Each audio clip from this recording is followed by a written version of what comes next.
all for coming this evening, and we'd like to start first with the calendar hearing. We currently do not have anyone listed as a delegation to discuss next year's school calendar, so I would just ask for the superintendent to discuss what's happening on that front. Board members, if I may, we've done a survey up to this point, and we certainly appreciate everybody who's responded. As of right now, we have 1,450 responses, and we put a questionnaire out, and you can see the responses to those questionnaires. First one, for those of you that don't have them, the question is: the instructional time lost due to inclement weather days, delays, or early dismissals should be made up as, and the choices were minutes added to the day, instructional days added to the end of the calendar year, or I don't have a preference. And you can see right now that minutes added to the school day was obviously the larger choice up to this point, and it would be nice to be able to do that if we can. That'll take legislative enactment, so we're certainly hoping that'll be a consideration for our legislature.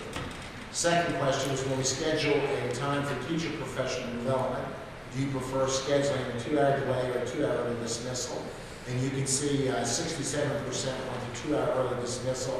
So we're certainly going to listen to that. We certainly understand that it might be easier for parents to have the early dismissal as opposed to delay. That doesn't mean if we have snow delay that we're going to put that in the afternoon. Obviously, that's what we're doing. So. And when we have to have inclement weather, do you prefer a 2-hour delay or a 4-day cancellation? And right now, it's a 2-hour delay. Board members, you and I know that it's difficult for our community to have a delay, but I think they're saying they really have a delay as opposed to a cancellation. So we certainly appreciate that. The next question, number 4, are you in favor of virtual online access makeup days for any inclement weather day? And we have overwhelming support that says they're in favor of virtual makeup days for up to 5 days. That seems to have the largest amount of support right now. Right, no access to technology with 7%, but we certainly have to address that concern. And they're not in favor of virtual makeup days at all, and 2% of those reply. What grade level should have the option for virtual makeup days? And it appears right now that it's high school at 42%, middle at 34%, and elementary at 22%, with only 2% not in favor. So that's encouraging as we move forward. We're certainly able to address that. And how important it is time for teachers to participate in professional development training activities. Extremely important is 45%, and somewhat important is 40%. So those numbers are close together, so there is some importance level in relationship to that. So this certainly gears our thinking to what we need to consider regarding school delays or school cancellations, as well as how we're going to be able to make up time. Right now, it is our hope that accrued time can be used for more than just a delay, that can be used for the opportunity to be able to use those as a cancellation day.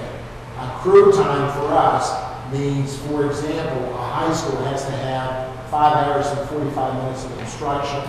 If we have an instructional day of 6 hours, that 15 minutes becomes accrued time. It's what we use that 15 minutes for. It doesn't mean our employees are working longer. It doesn't mean service employees are working any longer. They're still working their instructional day or their full work day. It's that instructional time that's been increased by a certain amount of minutes, and that's what we're using to accrue for other days to be able to use for that. So hopefully things will go well for us.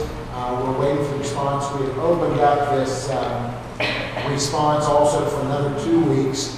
Even though it says February 6th, we're going to elect another couple of weeks. Hopefully we'll get more information on that. Last year we had close to 2,600 people that wrote some sort of comment on our survey. Right now we're obviously over 1,400, so hopefully we'll open up for another couple of weeks. We'll encourage more people to respond. So with that, Madam President, that's all we had. We hope that maybe some people will give us some feedback in relationship to the calendar. Right now, you all have agreed to start the calendar the week of August 17th, which is a Monday for staff development sessions. Last year we had 2 days of staff development sessions, and it's our understanding that the faculty wanted 3.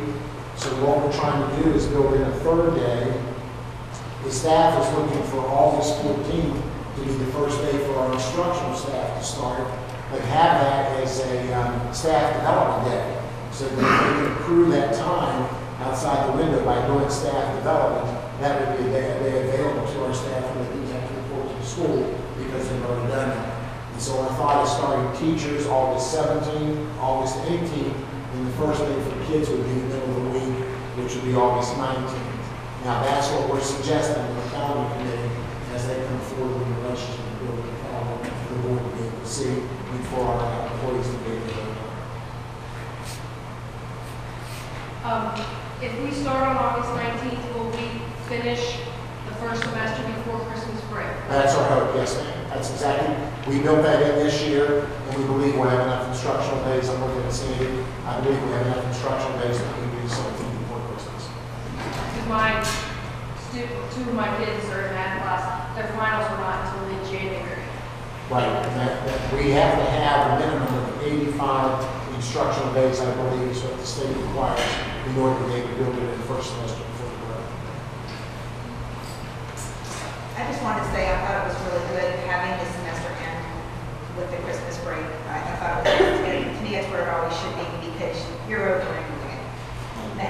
So I thought that was really, really nice. We thought it was real important, especially this year, because we had a 2-week off. Now, I've asked the calendar committee to see what they can do with that winter break also, to see if we can have at least the same amount of time, if not a little less than what we had last year.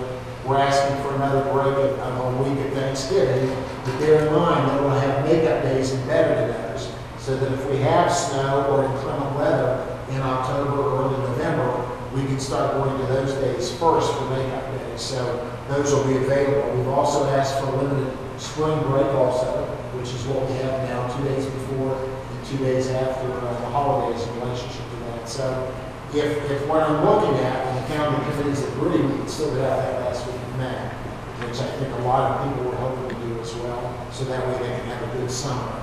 We're trying to gear our summer programming based on the fact that we may have to go all June. You know, look at Boston, we think it can't happen to us. So we're trying to do our ESY program just in July. We're starting to do credit recovery just in July. That way we know there won't be any interference with that, and the board can certainly work on their schedules in relationship to that. So we're trying to build our programming. Now, we still know that we have a couple of summer programs that are in affiliation with WVU that are 6-week program. It used to be the old NYSP program, and it's also the Energy Express. They're still 6-week programs, but those employees are aware that in the event that we have to go longer in June as makeup days, then those days would have to be made up as well. But for right now, we think we've got a good basis for next year's calendar. That we'll be able to work with the community to develop something to give to our employees and people. One more question. And could you identify yourself so we can put your name in the I'm minute? Michelle Otter. I have 2 kids at Morgantown. If there is extra snow days and people are in favor of the virtual makeup days, would that be able to be enacted next year, or this is like in the future? As of right now, we're trying to build that. The way the calendar reads right now is that cannot be used for makeup time. But if we can get they're doing a time study, and if we can get a waiver that we can submit in and to be able to kind of substantiate those things, and if there are some calendar revisions this year that would allow that, that is a possibility. But we're not there yet to make that decision because we don't have the flexibility to make that based on the present calendar law. And I really think the other issue is going to be, what do we do about people that do not have internet access? We're going to have some kind of answer for that before we're really going to be able to move forward with that. Because if our teachers provide that instruction on the internet, that is considered a paid working day for them. So they would not be able to provide that instruction again for the students that do not have access to the technology. So that's really going to be probably one of the biggest challenges to any kind of makeup work. And that's part of also why snow packets or things being put on the internet when schools close because of snow, we can no longer do that because we're going to have to make up that time. So teachers can't something on the internet, work with those students on that day, and then not be able to provide that to everyone, or have to come back and work an extra day. So there's if you would just expound just a little bit on the challenges of the calendar, because we understand they are reviewing some of that legislation and what it really has done. Could you expound on that a little bit, Superintendent? Some of the challenges that we're dealing with, obviously, is a 2-hour delay or some sort of delay in the process that you have faculty report at the same time. You've got 6 days that you can build in. And if you go beyond that 6 days, and you can't have anybody report, or it becomes a payday, and that's a problem we're dealing with. If, for example, you have one school that doesn't have school for some reason, then you have to go back and make up that day for that one school. You're having employees all across the county who may be working and being paid that day, but you send home that staff group at that school, and then you have to get into scenarios of more that you have to pay some of those employees. So we're a little bit worried about how that's going to happen. We're worried also that once you get outside that 6-day window, for us and many of the school systems, how do you go about making up that day? You're totally going to have to shut down.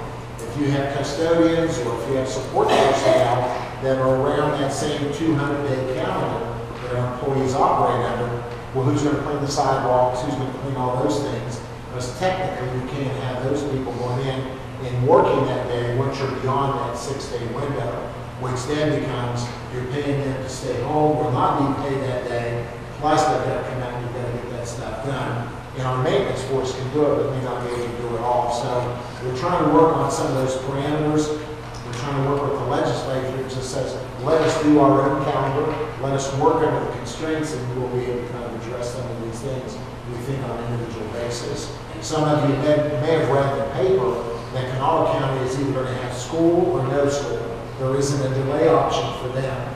And that's because that they believe that if they have a delay, you go to a cancellation and people have reported, they've got to pay those people who have reported in relationship to that. So we have some more flexibility than what we've had before. Technically, we can start August 1st or July 1st, really. And you can go all throughout the following year to June 30th is really how you can structure your schedule. What we heard last year, we heard loud and clear, board members, as you know, is nobody wants to go in the summer. Any makeup days we have, they run through the calendar year and not go any longer in the summer for various reasons. And so we're trying to honor that request as much as we can. So when you try to have a cancellation or a delay, it really is trying to be able to protect the integrity of what our calendar is right now, so that we don't have to go June 8th or June 9th or June 15th or June 20th. We're trying to stay away from that as much as possible. I think some of the other challenges that we all realize, you have to go so many days before you can make up a day. As we try to build in teacher professional development, that has been a big challenge. We've not been able to do that as we did before. People have various ideas about what they should be given back for makeup. There's a wide variety of suggestions on that. So and I think in this county, we always had graduation Memorial Day weekend. They said that what didn't situate itself correctly in the number of days we had to have after graduation. So this year, for the first time in a long time, graduation will not be on Memorial Day weekend. We'd like to try to see if we can do that again. Set that back just because there's so many people that travel here to watch their grandsons and granddaughters, nieces and nephews graduate. So we're hopeful that that can be worked out, or we can write for a favorable waiver this year to have that happen. Normally, we always do have a delegation sign up for this, but is there anyone else who has any questions or comments about the calendar? Yes, ma'am? Well, I was more curious about the survey. How was it distributed? Was it a physical copy or was it Online? online? On our website. Yes. And on our school website. And we notified our principals, and some of them did a call out, robocall, make people aware it was there, because we obviously received as much input on those. I'm just curious because 7% said they had no access to technology, so I was curious as to how that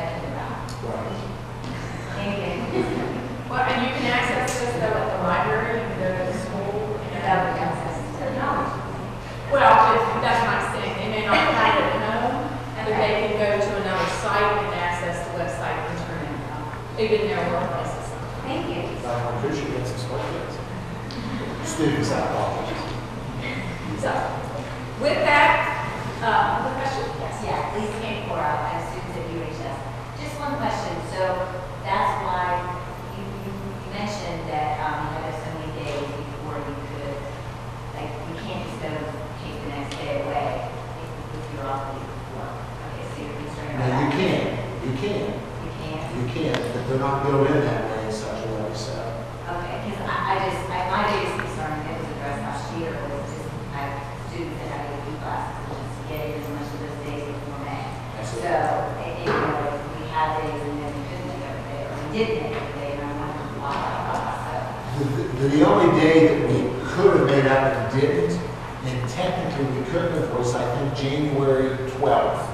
January 12th was an exchange day for all the staff members that went to parent-teacher conferences. So they went evening hours, and that was basically the crew time, and then that time went to give them that day off. So they were already worked that day to get that day off. So for us to do that, we would have to rearrange one other day that could have done that. So we solved the problem. I don't know if you're one of the people who emailed me or not. But we saw that as an issue, so we've instructed the calendar committee when they do that next year not to put those kind of days that we've got to stay away from, because those are the days that we could have gone to quite easily. And so we heard that also with the AP last year, and so we built in most of our makeup days before any AP testing that we had made. So most of the days we're making up this year, or will make up, are right before the May testing with AP. The only day that we have available will be June 5th right now. We talked about it internally as a staff. We want to make sure our students still have the availability of time off in a spring break, so to speak. So that's why so far we've stayed away from that Thursday and Friday, which are within the 200-day calendar.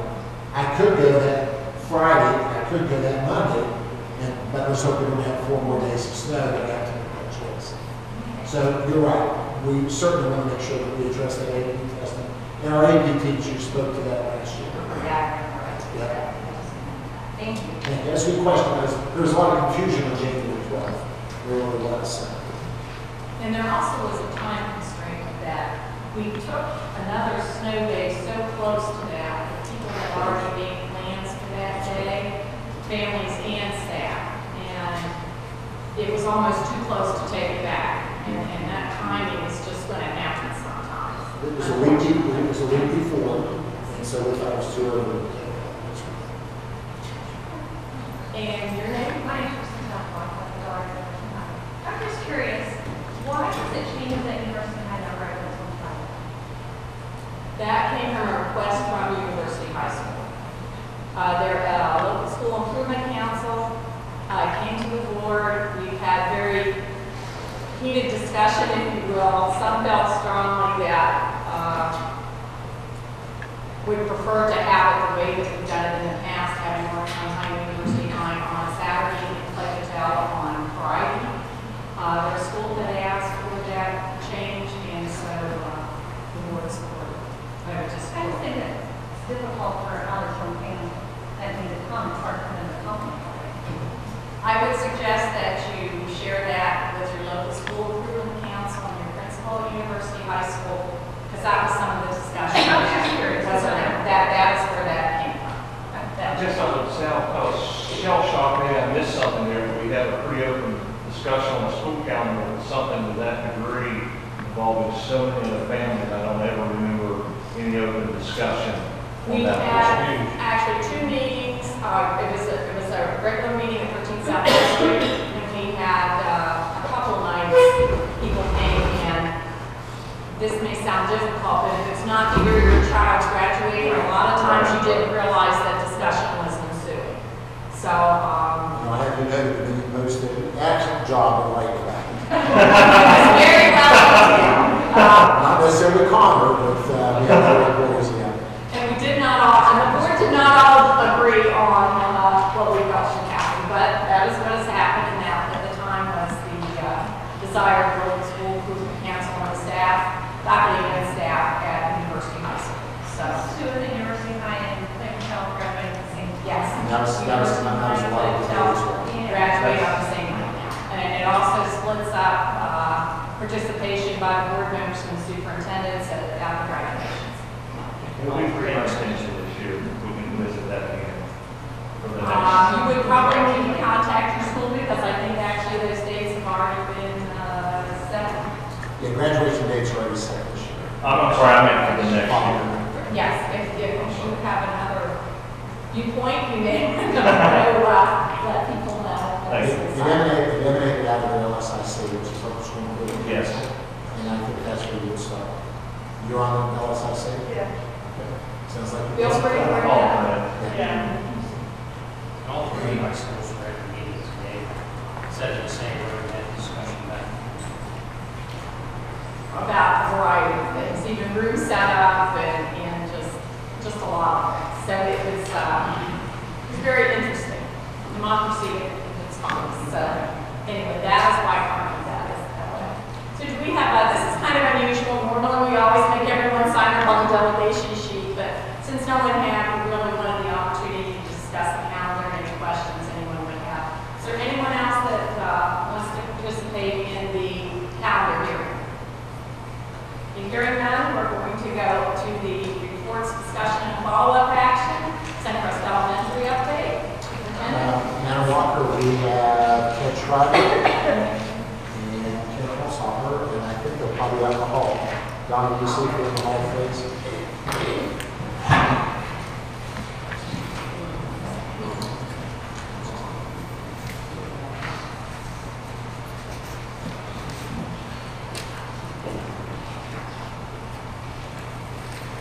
Okay, gentlemen, you might want to come in front of the room so everyone You can run what you can on. and identify yourself, please. You'd like us to speak from here? Yes, please. Well, I'm Ted Schreiber with Williamson Schreiber Architects. Hear me okay? Yep.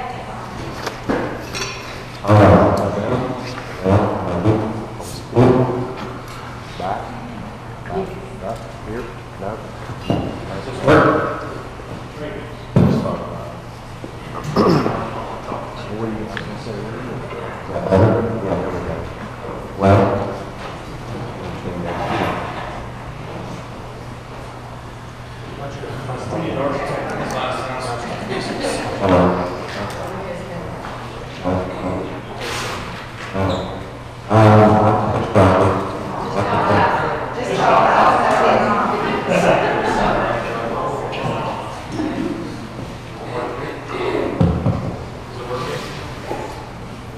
I'm Ted Schreiber, architect with Williamson Schreiber Architects. Is that better? Yeah. I did that anyway. Tonight, I guess we're talking about the Suncrest Elementary School update as well as Eastwood. Suncrest project, the documents for the site preparation work is out for bids.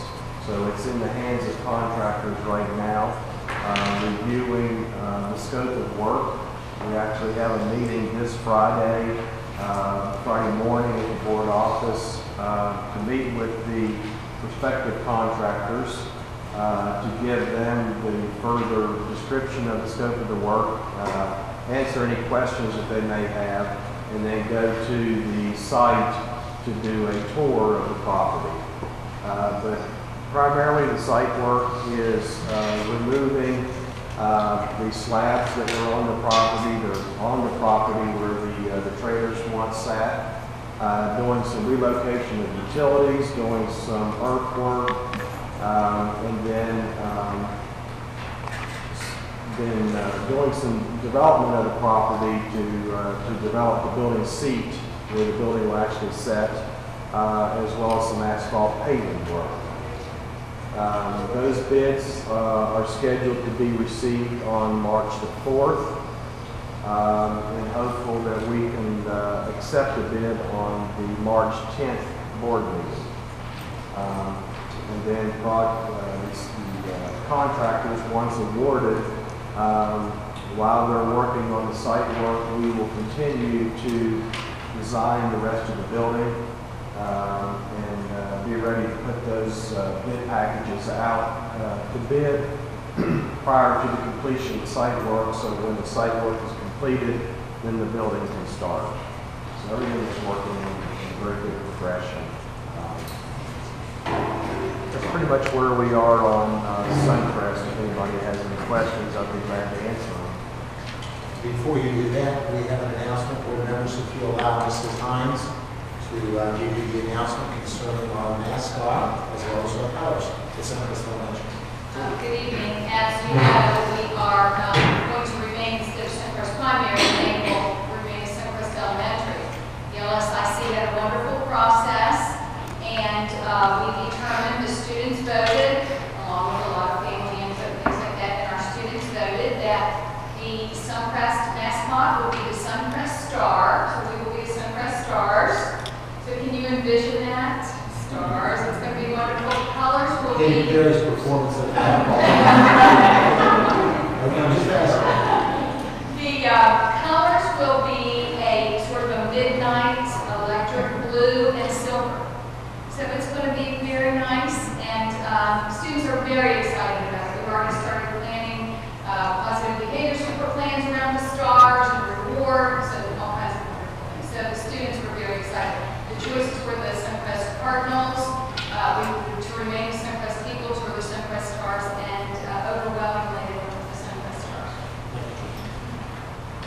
Any questions regarding the schedule for Suncrest? So was the school building authority, as I understood, we had to kind of hold back for a while because then they approved some things on our plans, so Right. everything is fine with them at They this point? did approve the site development part, and that's what's out for bids right now. We will complete the design of the building by March the 6th and submit it to them and go through that same process on the building design. But we'll continue to work through that. My name is Ken Holsock. I'm with Eccles Construction Services. We're serving as the clerk of the works for the school district on the Eastwood Addition project as well as the upcoming Suncrest project. We have some handouts.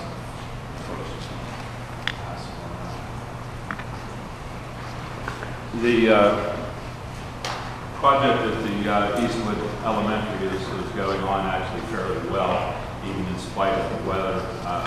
There have been some delays where the contractor hasn't been able to work due to the very cold temperatures and some of the ice conditions that we've been experiencing. But all in all, they are proceeding in a very diligent manner. The roof deck on the kindergarten addition, which is on the west side of the building, is about a third on at this point in time. And tomorrow they do plan on pouring floor slabs for the second floor on the eastern addition.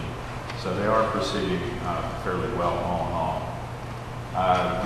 On the Suncrest site, the asbestos abatement and the lead remediation has been completed by Safeco. Everything has been cleared by MSCS consultants. The demolition activities being performed by the Solo Crane Company are pretty well coming to an end. It should, and again, weather dependent, we should be completed with everything probably by the end of next week.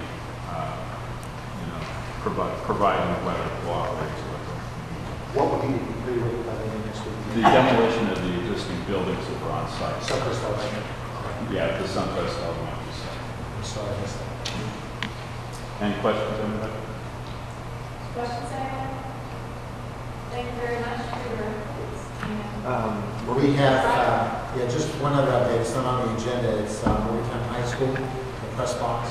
Yeah, Ted can just address that, just give you an update with the board. We don't have anything really to report other than just a few things there. We had a pre-bid meeting today with contractors for the new press box at Morgantown High School. We had 6 general contractors attend. It was a mandatory pre-bid conference, so only those contractors are eligible to submit a bid. And we had about 3 or 4 other interested parties that would be considered subcontractors. So we met at the board office and went over the scope of the work as well as the bidding procedures. Went to the school, met Mr. DeSantis, and went down and visited the site. And those bids are due in 2 weeks, February 24th, and we'll bring those to the board that evening for consideration. Okay. Any questions? How many contractors do we get this stuff? For site? I'm not sure how many we have right now. It's Friday. Yes. Any other questions? Anyone? Thank you very much. We appreciate that. Okay.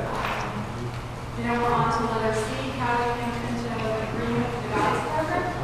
Board members, Madam Walker, asked the board to accept that guide program as presented, and it's a grant that's still being to the State Department as well as some of our letters and the program, which is still on some teaching that program, so I'd like to ask the board to move to accept that. Second. Any discussion, or do you want Mrs. Kelly to expand any on this guidance program? It's up to you if you have any questions. I mean, it's a good program that's been in existence now for the last 4 years. It's a model in the state, and it's done a great job. I think we're only one of two maybe that have an elementary program across the state in relationship to meeting some of our student needs in that regard. So we're real pleased to be able to offer this kind of deal. Anything else, anyone? All in favor of letter C as proposed, say aye. Aye. Okay, now on to letter D, bus route. Board members, we certainly had difficulty this season as well as last season concerning bus routes on roads that are basically still not covered by the DOH from the standpoint where they really screen what needs to be done in the road and address some of the needs.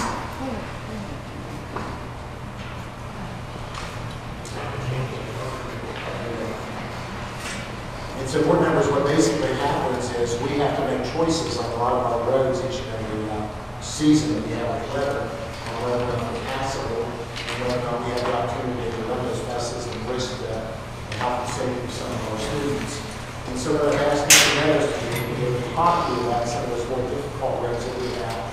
Number one. Number two is we're concerned now that we are possibly going to a rotation of every 15 years of bus replacement, as opposed to the present 12 years of bus replacement. And there are some roads also that we travel that really show a large wear and tear on our buses, and it's really going to make a difference in relationship to the maintenance and some of the problems that are out there. And so what I want Mr. Meadows to do is just basically talk to you all about some of the problems that we may be encountering in some of the more difficult roads that we have in the community that make it hard to run. So, board members, Madam Walker, I'd like to ask Mr. Meadows if we can address that with you. All right, if I stay here, can you hear me? You may speak. Well, discussed this with Dr. Devon several times. You know, one of the things we're looking at now, I stood here 2 years ago, this was all forward.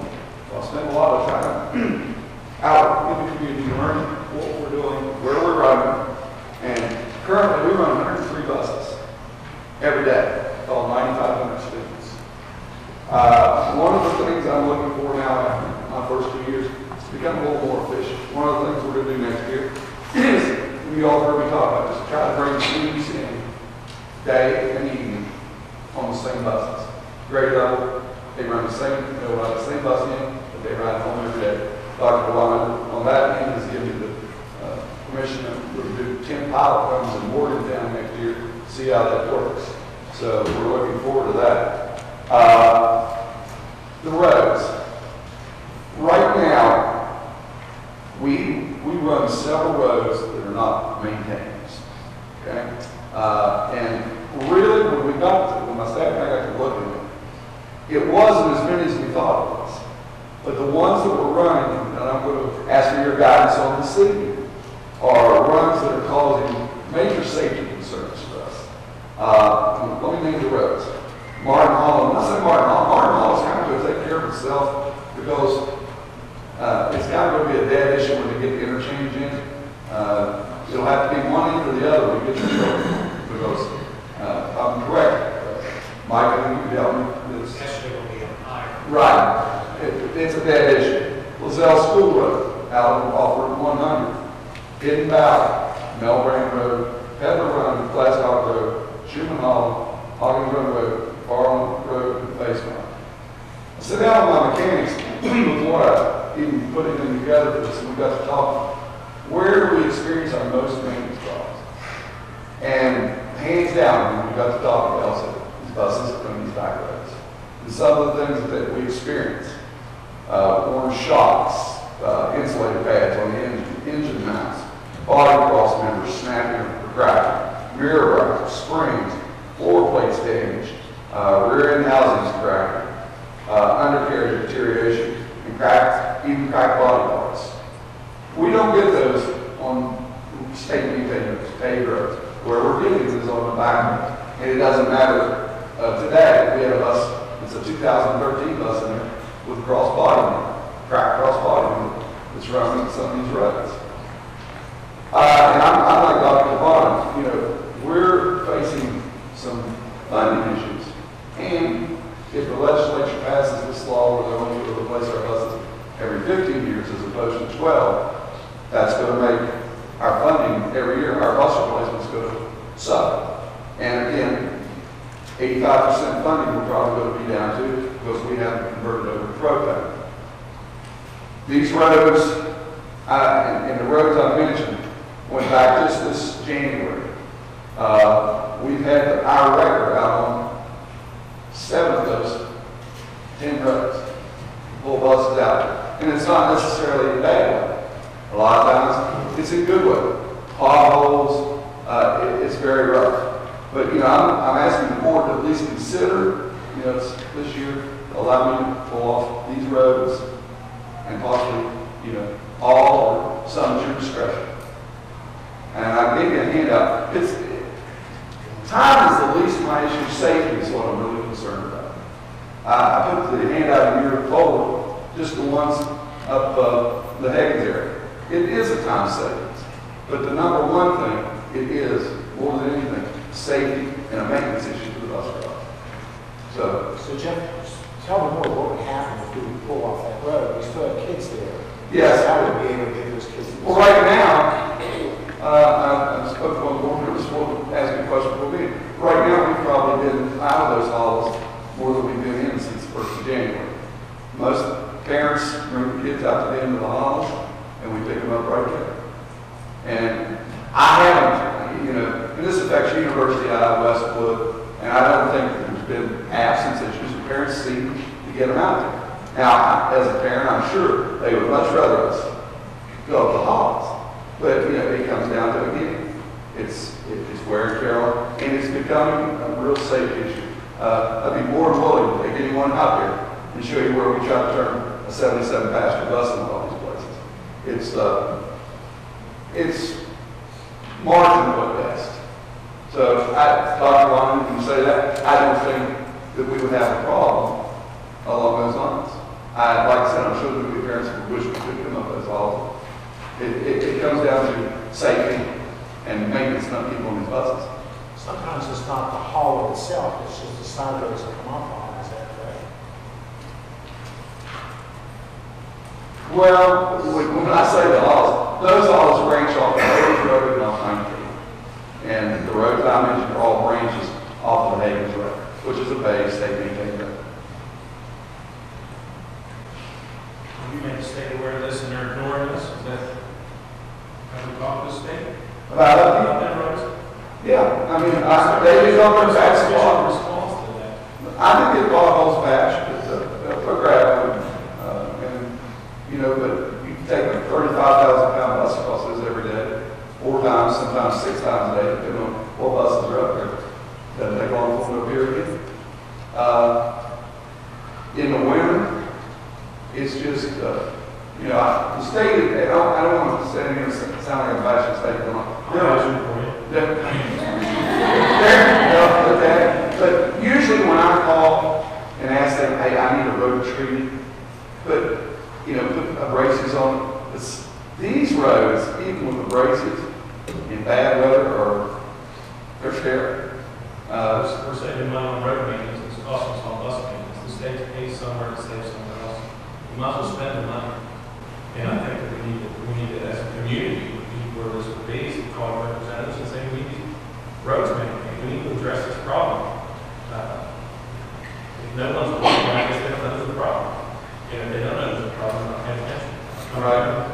And I fight that every day when we have something. I mean, We need community to fight this problem. It's just not acceptable for Morgantown, Monongalia, West Virginia, to have roads that are in the shape they're in. Carrying equipment up, carrying personal equipment up, carrying buses up. It's just not right. It's just not right. So, I'll make some kind of calls, and I know everyone else does too. But I'm going to not like the list of those roads we're talking about and see what I can do. yeah. And we're going to do something. We're going to make some calls. We're not going to complain about it. Yeah, we're spending. We're spending a little less maintenance. They're spending it somewhere. They're going to spend it somewhere.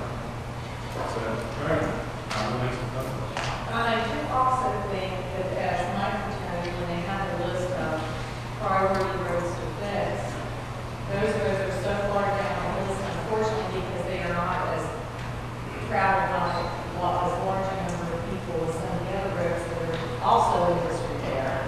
It just, unfortunately, they're trying to grapple with too many roads and not enough money. So the biggest win I see from this, if the families are not upset to bring their children out, their time on the bus is less. And that's actually, to me, when I looked at this, And what we, I think is a huge plus. what we did with those is of course, we can pull our times, I can pull the time off in a day. But we had every driver do their run without going up the halls. We gave those times, had to do mock stops, their run as it was, so we could pull the times as if we were running the right road. I don't think we have to accept the thing that taxpayers on the workforce that kids in school because the state can make the roads. But we've got to be fair about the fact that those people taken care of. If that's a problem, once again, we can't explain it away from that. I don't think that's a good option. Hey, these, all those, we have to turn around, I know we don't have. Everyone else. Everyone. We do is everyone's buses turn around and cause a problem. Well, and there's one, I think it's Suman Laws. We haven't happened yet this year. There's a gutter in downspout that we care all regular. Mr. has his maintenance staff and shows up to fix every year. But, Well, we're not going to deal with this. Part of that issue is state plowing the road, you can't plow the turns. We can't send our people to plow the turns, it's private property. So that creates another issue in itself. a lot of times, if the weather is acceptable, or the roads, sometimes we will go up, I'll send our plow truck, and we will do that, to allow us to do that. But just getting there sometimes is an experience. I don't think there's any question, Mr. Lyle's comments on the way down. But I think we as a board and staff need to control what we can control. And it would be nice to control the parking highways with everything else that we control, but sometimes that doesn't always work that way. So I think we're trying to work within the parameters that we have. And when we come to you with these possibilities, then we need to kind of explore and investigate those a little more. And so I wanted him to be able to talk to you tonight to make you aware that this is a problem. It's going to continue to get worse if we can't get cooperation from the DOH. And then if we go on a 15-year cycle of bus replacement, we're going to have to be a little cautious in that. So we're not recommending any routes to be stopped tonight or anything along those lines. I would want Jeff to be able to talk to parents in those communities. We're also going to be able to see how the students are going to be affected by that. Now, I'm walking and making an extra point. The savings might be that each child can stay in bed till 6 or 6:15 before they have to go and fix the bus. As opposed to being at 5:30, but still, as Mr. Walker or Mr. Lott pointed out, then the onus falls back on the parent, so they would drive them to a different location. So there's a lot of things that we need to take into consideration. What we're going to learn to do tonight is put this on the burner, so we can start thinking through, we can start looking at some of the parents in relationship to that. Because he's right, had we not had that call last week, we still may have had some runs that we couldn't run. And we have other roads that are not necessarily the hall, like we got around River Road, and some of those other places. Okay, yes. And there's a better surface. for it. Yeah, they are, they're the other surface. As we start to consider this and think about it for the future, so we're not sitting here 3 or 4 months from now making a decision based upon lack of information. Can we craft a letter to the state and ask them for, and then get a response from the state? So when we make our decision, we can base that on an official response from the state of West Virginia. I think we should ask, we should say something, say this is what we're considering, that your constituents, and it would be nice to have a letter over to our representatives. Your constituents are not going to have radical buses in their knowledge because we can't fund them. Can't fund the road. I like to have that letter to make that decision. So when parents come to me and say, why would you make that decision? I'm like, I can't put your kids in a situation that's dangerous. And the reason we put them in a situation that's dangerous is the state's not listening about the roads. I understand there's funding issues, but I think there's things we can do. I'd like to have that response from the state before I make a decision. So that we're planning to do is keep that facility. So on that same note, when do the discussions with the parents begin? I mean, this is not really something we can vote on, is it? I mean, this is a procedural This is issue. information. To make you aware that we may have to make some decisions. Yeah. And we're not looking at any stopping jobs next year, but we are looking at the possibility of what will we need to do if the conditions continue to stay the way. So when will the conversations with the folks who currently have students on those buses begin?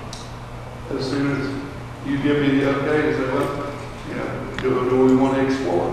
So the superintendent will Yeah. let us know what's Right. going on, so we can give them our opinion. I think we need to start this conversation so they can get some some information from the state and that's what it's possible.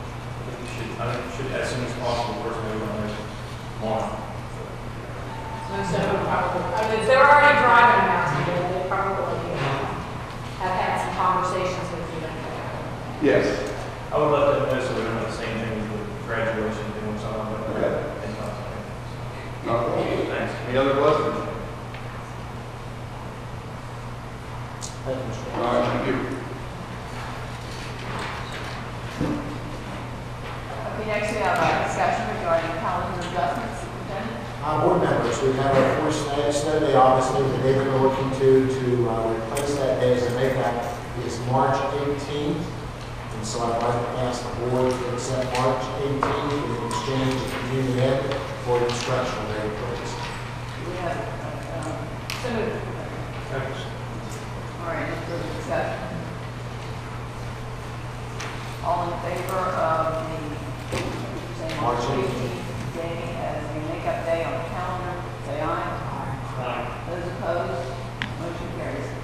Board members, Madam President, also February 17th was listed as an accrued day for a 2-hour early dismissal. I would like to convert that to a full day of instruction and take that 2-hour delay away basically from the schedule so that February 17th now becomes a full day of instruction. May I have a motion? Second. Any further discussion? All those in favor of the adjustment to the calendar as recommended by the superintendent for February 17th, say aye. Those opposed, motion carries. And board members and Madam President, I'd like to ask that you take away any possible snow days for the rest of this year. Board members, I'd like to ask that we take I was clarification on somebody brought it up out here. The spring break is will be our last resort as far as making up snow days as opposed to having the beginning of the year for. that's all I have left. Well, that's what I'm saying, but I know that question, and I'm trying to ask that several times, because people want to try to make plans for that spring break. So if we need any more days, where are the next day? Within the 200-day calendar, I have the Thursday before and the Tuesday after. Right. That means we don't have to extend it. So my recommendation would be the Tuesday after. So That'll be the the next next day. choice as opposed to having a day. That's correct. And then if I have to go to the Thursday before all that, and then I think we need to have a discussion on whether or not we want to take the Friday and the Monday before the traditional Easter holiday. So but right now it's Thursday and Tuesday, and right now I'm planning on recommending that on Tuesday we take it if necessary. So So maybe all of a sudden the 3-hour delay doesn't look so bad, does it? All right, consent agenda. Board members, I'd like to pull item D, student trips. There was some confusion in my office. We're trying to get clarified. What we have before you is not clarification enough for me. So I'd like to be able to pull student trips off D. We've got enough time to bring that back to you, I think, in the 24th meeting of this month. And so with that deletion of item, consent agenda, I'd like to ask the board to set consent agenda as amended, please.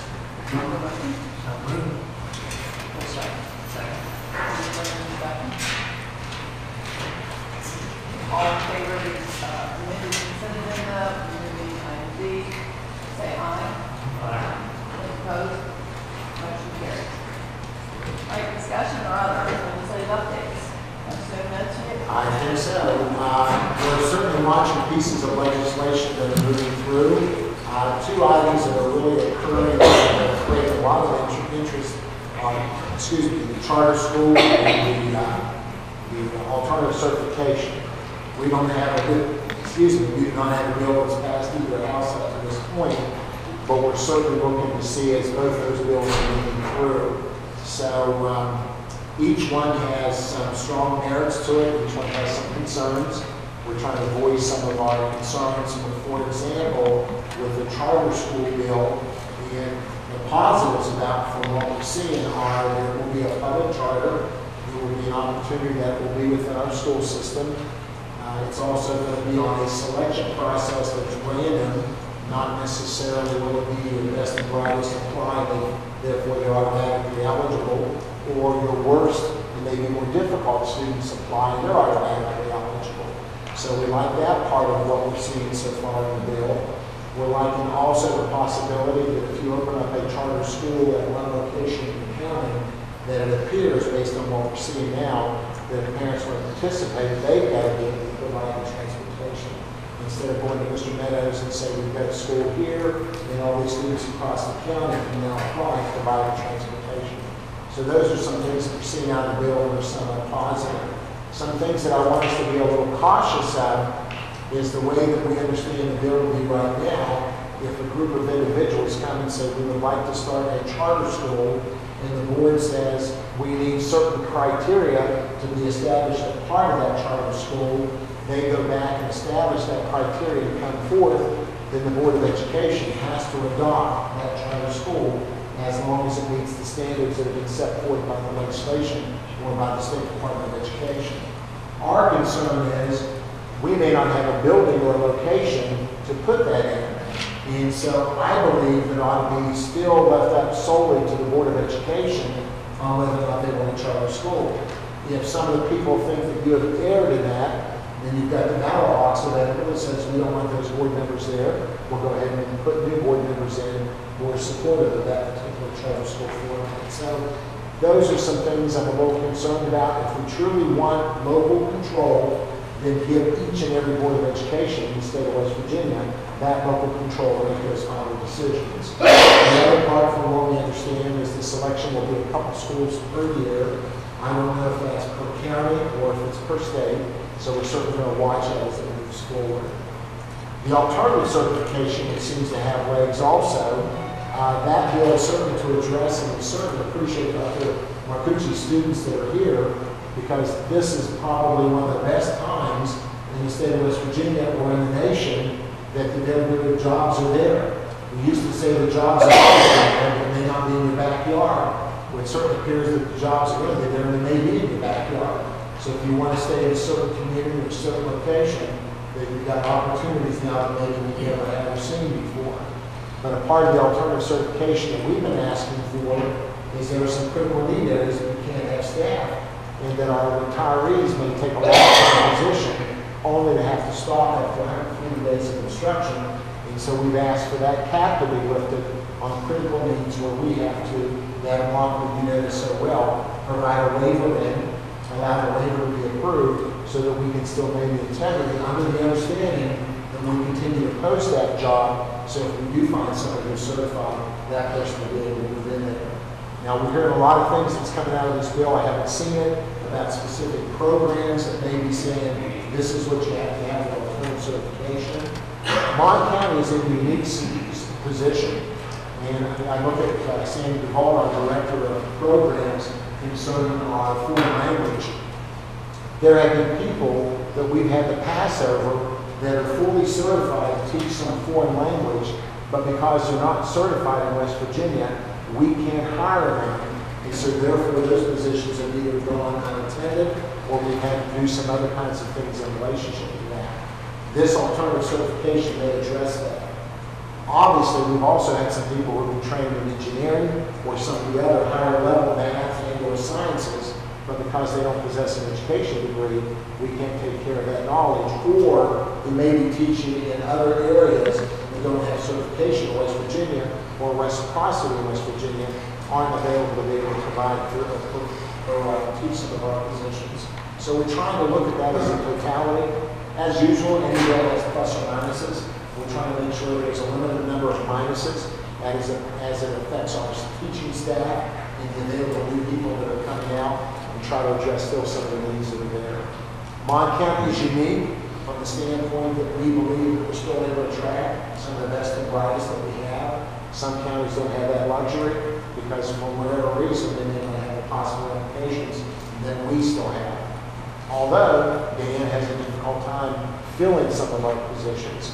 And so we need to watch that. So those are probably two of some of the issues that we're really watching and keeping an eye on. There's a lot of other educational bills that are out there, but none that I think have any legs right now as opposed to what these two. Both of these bills right now are running through. I mean, there's a lot of discussion. The Senate is working on the charter school. The House is working on the alternative certification. And I don't think either bill has come out of either one of those houses or those committees yet. Or I know I take that back. The charter school I believe is on the second reading in the Senate. And I think they have more to do this one to it. Is there any question? So right now, where do the kids go in the county that do have special needs that can't be in a public setting? Do we have a place for them to go in Mon County? Do we have a special placement for some of those students? Right now, with the special school right now in Mon County? We're able to serve most of our students in our schools right now, students with special needs. If we don't have the available program to serve some of those students, and there's an out-of-state placement, then obviously we have to look at that out-of-state placement. So it's all based on that student, the student's needs, and any IEPs that have been written up in relationship to that. We serve probably 95% of all of our students with special needs, but we do have a percentage amount of students that have to go out-of-state placement because we can't serve those. But we do not have a school in Mon County. I'm not there. All of our schools serve our special needs. Right, But but, we don't have a special student or special school member. right. Are you guys ever going to propose that we, I know that Pennsylvania has those, right? And Maryland, our bordering states do. They have a different setup in relationship to their special education. Right. And they do have separate classes or separate things that are part of their school system. Our State Department does not allow us to do that separation. Our State Department wants as much inclusion as we can, where those kids can stay in that school as much as they can. And if we need to provide some sort of special needs or special programming or some separation of those students from the regular body, student body, then that's what we do. We provide that. When we can't provide that service, then those students pretty much we look for out-of-state placement, or there's no really out-of-county placement in the state of West Virginia that we can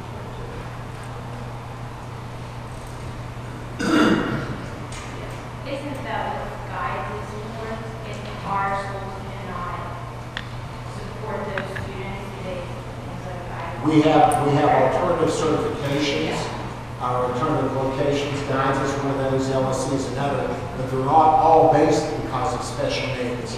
Some of them are based because of behavior issues, and some could be attendance issues, or some could be some other things. But each county develops their alternative program. My thought, her question was what happens when we can't serve them in any capacity, what do we do? And the students that we can't serve in any capacity are very complicated cases. Typically a mixture of physical, emotional, mental, and we don't have the staff that's qualified for ability to deal with all of those dimensions. And so we do everything we can to keep them in their local school with their neighbors, if you will. And we cannot do that. We have to find them, place them. We try to find them in West Virginia. West Virginia does not have all the services in some cases, and so they end up being placed outside of West Virginia. So we do the best we can.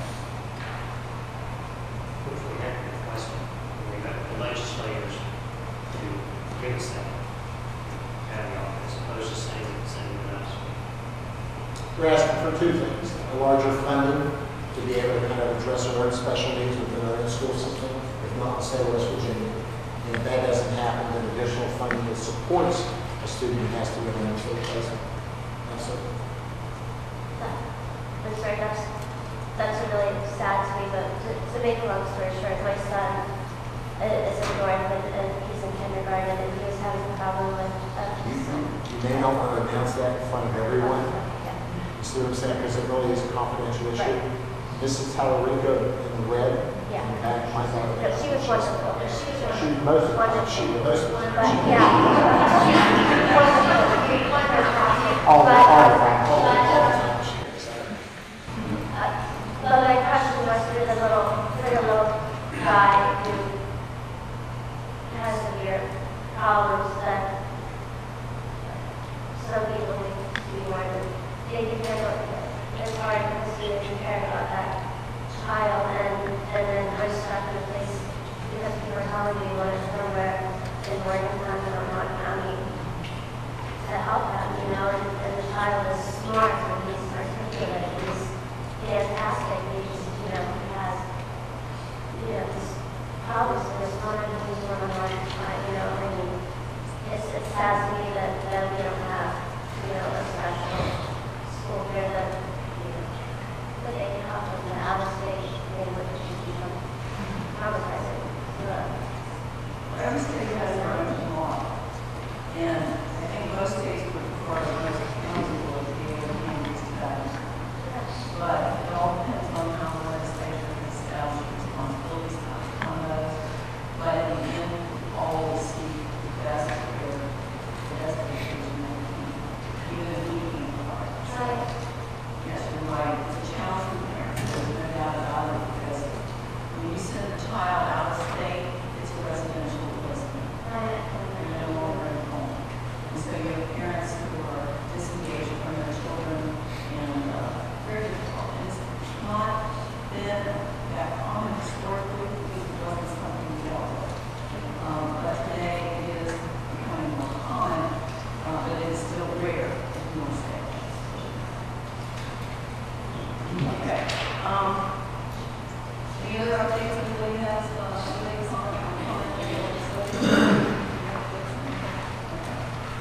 on personnel matter? Madam President, if anyone would like to executive session prior to the board recommending the relationship with that, or that they just have interpretations based on whatever you want, you have the issues you need to discuss. We're going to do both executive sessions at this point for both. Do you want to do Personnel and property. both at the same time? It's up to you. It's up to you. I need a motion. I'll make a motion for personnel And and property. property.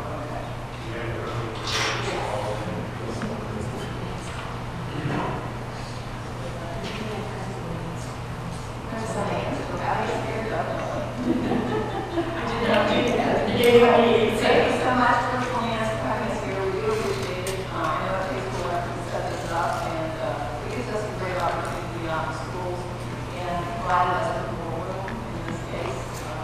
You know, our board is going to call the campus, so we thank you for staff here. Now, I don't know how long the last call will be to executive session.